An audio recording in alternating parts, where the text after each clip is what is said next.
கர்த்தருடைய பரிசுநாமத்துக்கு மகிமையுண்டாவதாக. கடந்த ஜூலை மாதம் வரை கர்த்தர் நம்மை நடத்தினார். நமக்கு எல்லாருக்கும் தெரியும், ஜனவரி மாதத்தில் நடத்தினார், பிப்ரவரியில் நடத்தினார், மார்ச்சில் நடத்தினார், ஏப்ரல் நடத்தினார், மேயில் நடத்தினார், ஜூனில் நடத்தினார், ஜூலையில் நடத்தினார். இப்போ ஆகஸ்ட் 8வது மாதத்துக்கு வந்துட்டோம். இந்த கடந்த 7 மாதங்களாய் என் ஆண்டவர் உங்களை அழகாக நடத்தினார். 7 மாதத்தில் உங்களுக்கு நீங்கள் நினைத்ததெல்லாம் தோல்வியை சந்தித்திருக்கலாம். 7 மாதத்தில் நீங்கள் நினைத்ததெல்லாம் உங்கள் காரியங்கள் வாய்க்காமல் இருந்திருக்கலாம். உங்களுடைய காரியங்களை தடையாக இருந்திருக்கலாம். சில மனிதர்கள் உங்களை வெளியே தள்ளணும், உங்களை பழி வாங்கணும்னு நினச்சி துடித்திருக்கலாம். ஆனால் எல்லாம் இந்த 8வது மாதத்தில் நிச்சயமாக சொல்கிறேன், உங்களுடைய காரியத்தை கர்த்தர் மாற்றி அமைக்கிறார். உங்களுக்கு பெரிய ஜெயத்தை கட்டளையிடுகிறார். பெரிய பெரிய பெரிய பெரிய ஜெயத்தை என் தேவன் உங்களுக்கு அப்படி பெரிய ஜெயத்தை கட்டளையிட்டு தேவ மகிமையை காண செய்வார். இந்த மாதத்திற்கான வாக்கு தத்தத்தில் இங்கே பார்த்தீங்கன்னா, மாற்றத்தை கொடுக்குற கர்த்தர். நீங்கள் முன்னால் இருந்ததை விட வேறு லெவலுக்கு கர்த்தர் உங்களை கொண்டு போகிறார். வாசிப்போம். எஸ்தர் எழுதின புஸ்தகம் 9வது அதிகாரம் 1வது வசனம் வாசிங்க. ராஜாவின் வார்த்தையின்படியும் அவனுடைய கட்டளையின்படியும் செய்யப்படுகிறதுக்கு ஆதார் மாதம் என்கிற 12ஆம் மாதம் 13ஆம் தேதியிலே யூதரின் இதுதான் கவனிக்கணும். யூதரின் பகைஞர் அவர்களை மேற்கொள்ளலாம் என்று நம்பினார்களோ, அந்நாளிலே யூதரானவர் தங்கள் பகைஞரை மேற்கொள்ளும்படி காரியம் மாறுதலாய் முடிந்தது. பகைஞரை மேற்கொள்ளும்படி கர்த்தர் காரியத்தை மாற்றி அமைக்கிறார். இந்த எல்லா பகைஞரும் உங்களை பகைச்சிருப்பாங்க, உங்களை வேண்டான்னு வெறுத்திருப்பாங்க, உங்களை புறந்தளிப்பாங்க, உங்களுக்கு எதிராகவே செயல்பட்டிருப்பாங்க. எல்லாம் எது வேணாலும் அவங்க செய்திருக்கலாம். ஆனால் ஆண்டவர் உங்களை கைவிடாத கர்த்தராக இருந்து உங்களுடைய காரியத்தை மாற்றி அமைக்கிற கர்த்தர். பாருங்கள், யூதரின் பகைஞர்கள் கர்த்தருடைய பிள்ளைகளாகிய நம்முடைய ஆண்டவருடைய பிள்ளைகளாகிய யூதருடைய பகைஞர்கள் இந்த யூதரை மேற்கொள்ளலாம் என்று அவங்க நம்பி இருந்தாங்க. ஆமான் அதான் செய்திருந்தான். அவனை தொலைக்கணும்னு திட்டம் பண்ணிட்டான். அவனை எப்படியாவது அதான் பண்ணுவேன், மொர்தெக்காய் மட்டும் இல்லை மொத்த ஜனத்தை அழிச்சிருவேன்னு. ஆனால் நாள் குறித்தாங்க. இதில் பாருங்கள், இதில் 6வது வசனத்தில் பாருங்கள், 6வது அதிகாரத்தில் ரொம்ப அற்புதமான நாட்களை சொல்லப்பட்டிருக்கிறது. 7வது அதிகாரம் 6வது வசனம் பாருங்கள். அதற்கு எஸ்தர், என் சத்துருவும் பகைஞருமாகிய அந்த மனிதன் இந்த துஷ்ட ஆமான் தான் யூத ஜனங்களை அழிப்பதற்கு நாள் குறித்தான். ஒரே நாள் ராஜாட்ட கடிதம் வாங்கிட்டான். ராஜாவும் கையொப்பம் கொடுத்துட்டாரு, வேறு வழி கிடையாது. ராஜா கொடுத்துட்டாரு. கொடுத்ததை அவன் பயன்படுத்தி கொண்டான். எவ்வளோ அழகான, எவ்வளவு இதில் பாருங்கள், 4வது அதிகாரத்தில் 16வது, நீ போய் சூசானியில் இருக்கிற யூதரையெல்லாம் கூடி வர செய்து 3 நாள் அல்லும் பகலும் புசியாமலும் குடியாமலும் எனக்காக உபவாசம் பண்ணுங்கள். இப்போது ஒரு காரியம், ஒரு பிரச்சனை வந்துட்டு, உங்கள் வேலையில் பிரச்சனை, அது உங்கள் சொத்தில் பிரச்சனை, இல்லை உங்கள் பிள்ளைகளுடைய திருமணத்தில் பிரச்சனை, எதுவானாலும் ஒரு 3 நாள் ஜெபம் பண்ணி பாருங்களேன். ஒரு 3 நாள் ஜெபம் பண்ணி பாருங்கள், கர்த்தர் காரியத்தை அப்படியே மாற்றி தருவார். சத்துருவை மேற்கொள்ள கர்த்தர் கிருபை கொடுத்தார். ஆமான் மொர்தெக்காய் அழிப்பதில் குறியாக இருக்கிறான். மொர்தெக்காய் மட்டும் இல்லை, யூத ஜனங்களே அழிக்க நிற்கிறான். இதுதான் நமக்கு தெரிந்த சம்பவம். இதுக்காக ஒரு பெரிய தூக்கு மரம் ரெடி பண்ணிட்டான். இதெல்லாம் சேர்த்தாங்க, தூக்கு மரமும் ரெடி ஆயிடுச்சு. ஆனால் நம்முடைய தேவன் எவ்வளவு நல்ல கர்த்தர் தெரியுமா? அவர் ஒன்றும் சும்மா விடுகிற கர்த்தர் அல்ல. 6வது வசனம் பாருங்கள். ஆமான் உள்ளே வந்தபோது ராஜா அவனை நோக்கி, ராஜா கனம் பண்ண விரும்புகிறவனுக்கு என்ன செய்ய வேண்டும்? அவனுக்கு மனசுக்குள்ள ராஜா என்னதான் இம்பார்ட்டன் பண்ணியிருக்கிறார். விருந்து கூப்பிட்டாங்க, ஓகேன்ட்டான். விருந்து கூப்பிட்டவன் போய் எல்லாத்தையும் சொல்லி கையெழுத்து வாங்கிட்டான். 1 மாதத்துக்கு முன்னுக்கே எல்லா நாடுகளுக்கும் கடிதம் போயிட்டு. ஆனால் மொத்த கடிதத்தையும் ஒரே நாளில் கர்த்தர் மாற்றும்படி கிருபை செய்தார். ஒரே நாள். இது என்ன தெரியுமா? ஜெபம். நான் சொல்கிறேன், இந்த 8வது மாதத்தில் 6 மாதமாய் நீங்கள் பிரயாசப்பட்டிருப்பீங்க, 7 மாதமாய் பிரயாசப்பட்டிருப்பீங்க. தடைப்பட்டதெல்லாம் கர்த்தர் மாற்றி அமைப்பார். எங்க ஒரு குடும்பத்தையே அழிச்சிக்கிறதுக்கு நகல் கொடுக்கப்பட்டு முத்திரை போடப்பட்டாச்சு. ஆனால் அந்த ஆமானுடைய வீட்டையும் கர்த்தர் மொர்தெக்காய் கொடுத்தார். ஆமானுடைய பதவியை கொடுத்தார். நல்லா புரிஞ்சுக்கிடுங்க. உங்களை அழிக்கணும்னு நினச்சவனுக்கு இடத்துல நீங்கள் உயர்த்தப்பட்டீங்க. உங்களை அழித்து கொன்று இல்லாமல் ஆக்கிறணும்னு சவால் விட்டவனுக்கு அதே இடத்துல கர்த்தர் உங்களை கொண்டு உயர்த்துகிறார். அதே இடத்துல எனக்கு ரொம்ப பிடித்த வசனம் அதான் பாருங்கள். 8வது அதிகாரம் 15வது வசனம் பாருங்கள். அப்பொழுது மொர்தெக்காய் இளநூலும் வெள்ளையுமான ராஜவஸ்திரம் கவனிச்சிடுங்க, பெரிய பொன்முடி பட்டும் ரத்தாம்பரமும் அணிந்தவனாய் ராஜாவிடத்திலிருந்து புறப்பட்டான். சூசான் நகரம் ஆர்ப்பரித்தது. அந்த அரண்மனையிலேருந்து கோவேர் கழுதைகளெல்லாம் புறப்படுது. ஒரே நாளில் மொத்த தேசத்துக்கும் தகவல் கொடுக்கப்பட்டது. யூதர்களை அவங்க விடுவிக்கணும். அந்த யூதர்களுக்கு என்ன கடிதம் கொடுக்கப்பட்டு ஆமானுடைய சார்ந்தவங்களை எல்லாம் கொன்னுறதுக்கு. சத்துரு உங்களுக்கு ஒருத்தன் குழி வெட்டினான், ஒரு தூக்கு மரத்தை கட்டினான். அவன் மட்டும் இல்லை, பாவம், அந்த தூக்கு மரத்தை அவன் மொர்தெக்காய் தான் ரெடி பண்ணான். ஆனால் தூக்கப்பட்டது யாரெல்லாம் பார்த்தீங்கன்னா, ஆமானும் தூக்கப்பட்டான், பிள்ளைகளும் தூக்கப்பட்டாங்க. ஒரு மனுஷன் உங்களை அழிக்கணும்னு நினச்சி, உங்களை இல்லாமல் ஆக்கணும்னு நினச்சி, உங்களுக்கு விரோதமாக சவால் விட்டு, உங்களுக்கு விரோதமாக வீரியம் பேசினால் கர்த்தர் சும்மா இருக்க மாட்டார். அவனுக்கு அதையெல்லாம் அப்படி எடுத்து உங்கள் கையில் தருவார்.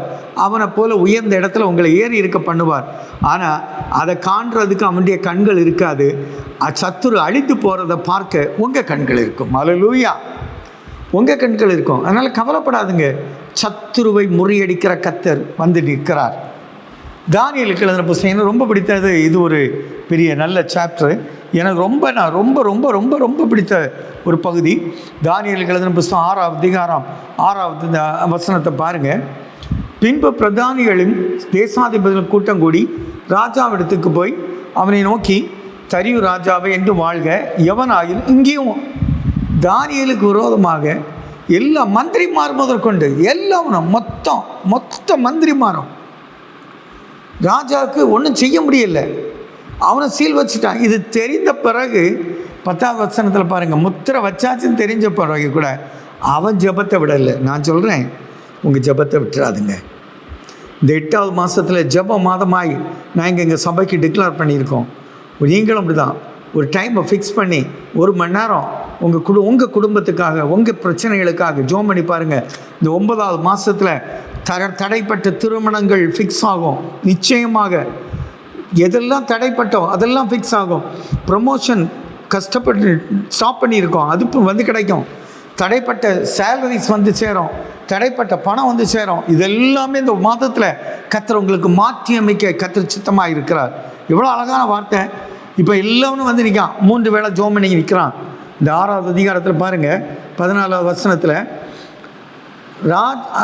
தானியேலை காப்பாற்றும்படிக்கு அவன் பேரில் தன் மனதை வைத்து அவனை தப்புவிக்கிறதற்காக சூரியன் அஸ்தமிக்கும் மட்டும் அந்த ராஜா பிரயாசப்பட்டான். முடியலை பாருங்க.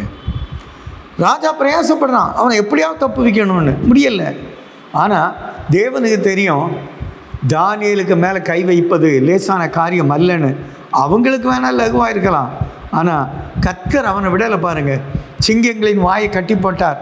அதில் 20வது வசனத்தில் பாருங்கள், காலையில் ஓடி வர ராஜா சிங்கங்களுக்கு தப்புவிக்க வல்லவராக இருந்தாரா என்று தானியேலை கேட்டான். தானியேலுடைய சாப்டரை மாற்றினார். தானியேலுடைய காரியத்தை மாற்றி அமைத்தார். உங்கள் காரியத்தை மாற்றி, உங்களை பார்த்து பொறாமப்படுறவன், உங்களை பார்த்து அழிச்சிருவேன்னு சொன்னவன், உங்களை நான் வெட்டிடுவேன்னு சொல்லியிருப்பேன், சவால் விட்றேன், என்ன வேணாலும் சரி, அவனை கர்த்தர் அவனை அப்படியே அதே சிங்க கபியில் எவையெல்லாம் பொறாமப்பட்டானோ அவனும் குடும்பமும் மொத்தம் உள்ள போயிட்டு. ஒரு மனுஷனை அழிக்கணும்னு நினச்சான், மொத்த குடும்பங்களும் உங்களை போயிட்டு. அங்கே பார்த்தீங்கன்னா ஒரு தூக்கு மரத்தை வச்சான், மொத்த பிள்ளைகளும் அவனும் தூக்கு மரத்தை தூக்கப்பட்டார்கள். இங்கே பார்த்தீங்கன்னா மொத்த பொறாமப்பட்டு அவ்வளோ பேரும் உள்ளே போயிட்டான். சிங்கங்களை சின்ன பின்னமாக்கிட்டு நான் சொல்கிறேன், நீ தேவனுடைய பிள்ளையானால், நீ ஜெபிக்கிற பிள்ளையானால், தானியேலை போல ஜெபிக்கிற பிள்ளையானால், இந்த மாதம் உன் காரியத்தை மாற்றி அமைத்து உனக்கான 2வதான இடத்துல மொர்தெக்காய் தூக்கி வைத்த கர்த்தர், தானியேலை 2வதாய் உயர்த்தின கர்த்தர் உங்களையும் அதே போல உயர்ந்த இடத்துல ஏறி இருக்க பண்ணுவார். அல்லேலூயா. இன்னும் ஒரு வசனத்தை கூட பார்ப்போம். 1 சாமுவேல், எனக்கு இது ரொம்ப ஒரு பரிச்சயமானது. 1 சாமுவேல் எழுதின புஸ்தகம் 16ஆம் அதிகாரம். இந்த சாப்டர் ரொம்ப சிம்பிள். 16ஆம் அதிகாரத்தில் பாருங்கள், 16ஆம் அதிகாரத்தில் 2வது வசனத்தை பாருங்கள். அதற்கு சாமுவேல், நான் எப்படி போவேன்? சவுல் இதை கேள்விப்பட்டால் என்னை கொன்று போடுவானே. நம்ம இந்த சாப்டர் தெரியும். ஐயா, நீங்கள் போய் அபிஷேகம் பண்ணுங்கன்னு சொல்லிட்டீங்க ராஜாவாக, நாங்கள் போனால் என்ன சவுல் விடுவானா அப்படின்னு. அப்போ தான் கர்த்தர் சொன்னார், இப்போ பலி விருந்துக்கு போகிறேன்னு. ஈசாய்க்கு வீட்டுக்கு போயாச்சு. சுருக்கமாக சொல்கிறேன், நம்ம 1ஆம் தேதி அதனால் செய்தியில் கேட்கலாம் வித்தியாசமாக. கர்த்தர் நம்மோடு பேசுவார். அந்த செய்தியை ரொம்ப நீங்கள் ஞாயிற்றுக்கிழமை கேட்கும்போது 2ஆம் தேதி ரொம்ப அழகாக கேட்கலாம். நாளை தினத்தில் நீங்கள் செய்தியில் அதை கேளுங்க, ரொம்ப அழகாக இருக்கும். எவ்வளோ அழகான ஒரு காரியம். முதல்ல மூத்த மகனை பார்த்த உடனே, அபிநதாப்பை பார்த்த உடனே, இதில் பாருங்கள் எவ்வளோ அழகான ஒரு முதல் வசனம். 16ஆவது அதிகாரத்தில் 6வது வசனத்தை பாருங்கள். அவன் எலியாவை பார்த்த உடனே, கர்த்தரால் அபிஷேகம் பண்ணப்படவன் இவன் தான் அப்படின்னு மரியாதை கொடுத்தாச்சு. அவன் தான் ஐயா, வாயா அப்படின்னு அவன் எழுப்பி ராஜ மரியாதை கொடுக்க போச்சுல. கர்த்தர் கோச்சல, ஏய் இவன் இல்லை, இவனை நான் புறக்கணிச்சிட்டேன், இவன் இல்லை புறக்கணிச்சிட்டேன், 7 பேரையும் புறக்கணிச்சிட்டேன். ஆனால் 8வது வரும் பாருங்க, எனக்கு ரொம்ப பிடித்த ஒரு வசனம். இந்த வசனம் சும்மா ஒன்றும் இல்லை பாருங்கள். 12வது வசனம். அவன் ஆள் அனுப்பி அவனை அழைப்பித்தான். அவன் சிவந்த மேனியும் அழகிய கண்களும் நல்ல ரூபமுள்ளவனுமாயிருந்தான். அப்பொழுது கர்த்தர், இவன் தான், நீ எழுந்து இவனை அபிஷேகம் பண்ணு. எப்படி? எழுந்து சல்யூட் செய்து அவனை அபிஷேகம் பண்ணு. எழுந்து விஷ் பண்ணி கை கொடுத்து ஷேக்கன் கொடுத்து அவனை அபிஷேகம் பண்ணு. இல்லை அவனு உட்கார்ந்துருக்கான், ஏன்னா இவனுக்கு மரியாதை இல்லைல்ல. இதுவரை 7 மாதம் இல்லை வருஷங்களாக, ஆண்டுகளாக, காலங்களாக உங்களை மதிக்காமல் அற்பமாக நினைத்து தூக்கி வச்சுட்டா கவலைப்படாதுங்க. தீர்க்கதரிசி எல்லாருக்கும் முன்னால் ஷேக்கன் கொடுத்து அபிஷேகம் பண்ணும்போது வெட்கப்பட்டு நின்றார்கள். உங்களை வெட்கப்படுத்தினவங்கெல்லாம் வெட்கப்பட்டு நிற்கிற மாதம் இது. கர்த்தர் மாற்றி அமைக்க வந்திருக்கிறார், சும்மா ஒன்றும் இல்லை. பாருங்கள் எவ்வளவு பெரிய மாறுதல். எசேக்கியா ராஜா வியாதிப்பட்ட போது, அவன் வியாதிப்பட்டு மரணத்தை சந்திக்கிறதுக்கு கர்த்தர் உத்தரவு கொடுத்துட்டார். அவனோட ஒரு ஜெபம், அந்த ஒரு ஜெபம் போயிட்டு கர்த்தர் காரியத்தை மாற்றி கொடுக்கிறார். 15 ஆண்டுகள் அவனுக்கு கூட்டி கொடுத்த கர்த்தர். அது மட்டும் இல்லை, அவனுக்காக சூரியனையே 10 பாக பின்னிட்டு போக பண்ண கர்த்தர். உனக்காக எனக்காக கர்த்தர் என்ன வேணாலும் செய்வார். அவர் உங்களுடைய காரியத்தை மாற்றி அமைப்பார். உங்களுடைய ஃபினான்ஷியல் கிரைசிஸை மாற்றி அமைப்பார். உங்கள் பிள்ளைகளுடைய வளர்ச்சியில் இருக்க தடைகளை மாற்றி அமைப்பார். உங்கள் கட்டடத்தை கட்ட தொடங்கியிருப்பீங்க, அதில் நான் பிளான் போட்டிருப்பீங்க, நீங்கள் திட்டம் பண்ணியிருப்பீங்க, அதை முடித்து தருவார். எத்தனை தடை வந்தாலும் ஒன்றும் செய்யாது. ஏன்னா உங்கள் ஜெபம் தேவ சமூகத்தில் போகும்போது உங்களுடைய காரியங்கள் யாவும் ஜெயமாய் மாறும். நிச்சயமாக சொல்கிறேன், பெரிய வெற்றியை பெற போகிறீங்க. பெரிய பெரிய பதவியில் உங்கள் பிள்ளைகள் அந்தஸ்தில் பெரிய இடத்துல ஏறி இருக்க பண்ணி கர்த்தர் ஆசீர்வதித்து நன்மை செய்வார் என்று வாழ்த்துகிறேன். கிருபை சூழ்ந்து கொள்வதாக. ஆமென். எங்கள் நல்ல தகப்பனே, இந்த அருமையான நாளுக்காய் ஜெபிக்கிறோம். 1ஆம் தேதி ஷார்ட்டாக ஒரு மெசேஜ் கேட்டிருக்கேன்ப்பா. கர்த்தர் எங்களோடு பேசி இருக்கிறீங்க. காரியத்தை மாற்றி அமைக்கிற கர்த்தர் என் கூட வந்திருக்கிறீங்க. எங்களுக்காக காரியத்தை மாற்றி அமைக்கிறீங்க. எசேக்கியாவுக்கு மாற்றி அமைத்தீங்க, எங்களுக்கு மாற்றி அமைக்கிறீங்க. ஆண்டவர் எங்கள் கூட இருந்து எங்களது எல்லா தேவைகளை சந்தித்து என்னுடைய காரியங்கள் யாவையும் ஜெயமாய் மாற்றி தேவ வல்லமை வெளிப்படுத்த வேண்டும் என்று உங்கள் திருப்பாதம் அணிந்து கேட்கும் நல்ல பிதாவே. ஆமென். என் ஆத்துமாவே கர்த்தரை ஸ்தோத்திரி, என் முழு உலகமே பரிசுத்த நாமத்தை ஸ்தோத்திரி. என் ஆத்துமாவே கர்த்தரை ஸ்தோத்திரி, கர்த்தர் செய்த சாலபாரங்களை மறவாதே. ஆமென். ஹல்லேலூயா, ஹல்லேலூயா, ஹல்லேலூயா.